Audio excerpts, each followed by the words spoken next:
یہ الگ بات ہے تعمیر نہ ہونے پائے، ورنہ ہر ذہن میں کچھ تاج محل ہوتے ہیں۔ دوستو، امریکن صدر بن کلنٹن نے کہا تھا کہ دنیا میں دو ہی طرح کے انسان پائے جاتے ہیں، ایک وہ جنہوں نے تاج محل دیکھا ہے اور دوسرے وہ جنہوں نے تاج محل نہیں دیکھا۔ ایئر 2007 میں تاج محل کو 7 wonder of the world announce کیا گیا تھا، جبکہ یونیسکو نے اسے 1983 میں ہی ورلڈ ہیریٹیج سائٹس میں شامل کرتے ہوئے اسے دنیا کا سب سے امیر ورثہ قرار دیا تھا، اور آج کے دن کے حساب سے اس کی نیٹ ورتھ $1 ملین سے بھی زیادہ بنتی ہے۔ دوستو، پوری دنیا میں تاج محل کو محبت کی سب سے بڑی مثال کے طور پر جانا جاتا ہے، اور یہ محل انڈیا کے شہر آگرہ میں دریائے یمنا کے کنارے واقع ہے، جسے ایک مغل امپیرر شاہ جہاں نے اپنی بیوی ممتاز محل کی محبت اور یاد میں تعمیر کروایا تھا۔ شاہ جہاں مغل امپائر کے 5th امپیرر تھے اور ان کا اصلی نام شہاب الدین خرم تھا۔ شاہ جہاں ان کا شاہی نام تھا، جس کا مطلب ہوتا ہے کنگ آف دا ورلڈ۔ شاہ جہاں ایئر 1592 کو لاہور میں پیدا ہوئے، جبکہ ممتاز محل 1593 کو آگرہ میں پیدا ہوئی، اور ان کا اصل نام ارجمن بانو بیگم تھا۔ شاہ جہاں اور ممتاز محل کی شادی ایئر 1612 میں ہوئی، اور بہت سے کورٹ ہسٹورینز کے مطابق شاہ جہاں اپنی باقی ساری بیویوں کے مقابلے میں ممتاز محل سے کہیں زیادہ محبت کرتے تھے، اور یہی وجہ تھی کہ جہاں ان کے باقی ساری بیویوں کے ساتھ ان کا صرف ایک بچہ تھا، لیکن ممتاز محل کے ساتھ ان کے 14 بچے ہوئے۔ ممتاز محل ایئر 1631 میں اپنے 14ویں بچے کی پیدائش کے دوران ہی اس دنیا سے چلی گئی۔ شاہ جہاں ممتاز محل کی ڈیتھ کو لے کر کئی ہفتوں کے لیے آئسولیشن میں چلے گئے اور روتے رہے۔ شاہ جہاں ممتاز محل کے ٹوم کو کچھ بہت بڑا اور خوبصورت بنانا چاہتے تھے۔ ویسے تو اس ایرا کے سبھی مغل مونومنٹس اپنی مثال آپ ہیں، اور شاہ جہاں کے ایرا کو مغل آرکیٹیکچر کا گولڈن ایرا کہا جاتا ہے، لیکن شاہ جہاں ممتاز کے لیے کچھ اور الگ بنانا چاہتے تھے۔ اس کے لیے انہوں نے اپنی پوری زندگی اور ساری دولت وقف کرنے کا فیصلہ کیا۔ تقریباً 22,000 مزدوروں کو مغلیہ سلطنت اور دنیا کے مختلف کونوں سے بلوایا گیا۔ اس محل کے چیف آرکیٹیکچر استاد احمد لاہوری تھے، جنہیں نادر اثر یعنی ونڈر آف دا ایج بھی کہا جاتا ہے۔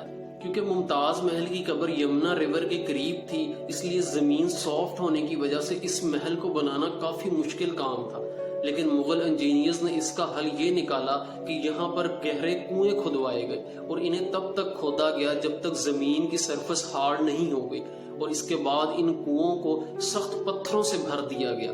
اس طرح سے یمنا ریور کے قریب موجود نرم زمین کو ایک سخت فاؤنڈیشن میں بدل دیا گیا۔ دوستو، اس کے بعد اس کے سٹرکچر کو تعمیر کرنے کے لیے کروڑوں اینٹیں تیار کی گئی، اور اس کے سٹرکچر کو تعمیر کرنے میں 10 سال سے زیادہ کا عرصہ لگا، اور اس مقصد کے لیے شاہی خزانہ تیزی سے بہایا گیا۔ اس کے سٹرکچر کی تعمیر مکمل ہونے کے بعد اس پر لگایا گیا سفید سنگ مرمر راجستھان سے منگوایا گیا، اور اس خوبصورت سفید سنگ مرمر کو راجستھان سے آگرہ 1000 ہاتھیوں کی مدد سے منگوایا گیا۔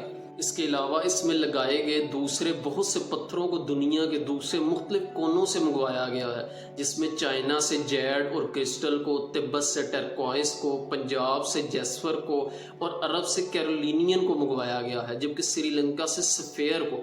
دوستو، یہ پتھر اس قدر قیمتی ہیں کہ کہا جاتا ہے کہ انگریز اپنے دور حکومت میں بہت سے مغل آرکیٹیکچر سے ان پتھروں کو چرا کر اپنے ساتھ لے گئے تھے۔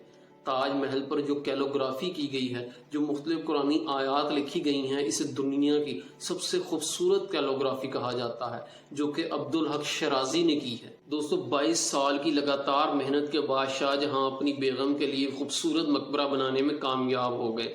یہ تاج محل دن میں 4 مرتبہ اپنے رنگ تبدیل کرتا ہے۔ سن رائز کے وقت یہ بلیک شیڈ دیتا ہے، صبح کے وقت پنک، دوپہر کے وقت اسے سفید کلر میں دیکھا جا سکتا ہے، اور سن سیٹ یا چاندنی رات میں یہ گولڈن شیڈ دیتا ہے۔ اس خوبصورت محل کو بنانے والے انجینئرز کی کیلکولیشن آج بھی دنیا کو حیران کر دیتی ہے۔ دوستو، تاج محل کے بارے میں بہت سی متس بھی موجود ہیں، جن میں ایک فیمس مت یہ ہے کہ شاہ جہاں نے تاج محل بنانے والے مزدوروں کے ہاتھ کاٹ دیے تھے، جبکہ یہ ہسٹوریکلی ایک بالکل بیس لیس کلیم ہے۔ کسی بھی درباری مورخ یا کسی اور ہسٹورک بک میں یہ چیز نہیں ملتی ہے، ایون کہ کسی بھی ٹریولر کی لکھی گئی بک میں بھی اس بات کا کوئی پروف موجود نہیں ہے۔ اس کے علاوہ انڈیا میں کچھ لوگ یہ بھی کہتے ہیں کہ تاج محل ایکچولی میں ایک شیو مندر تھا، جسے راجہ جے سنگھ نے اپنے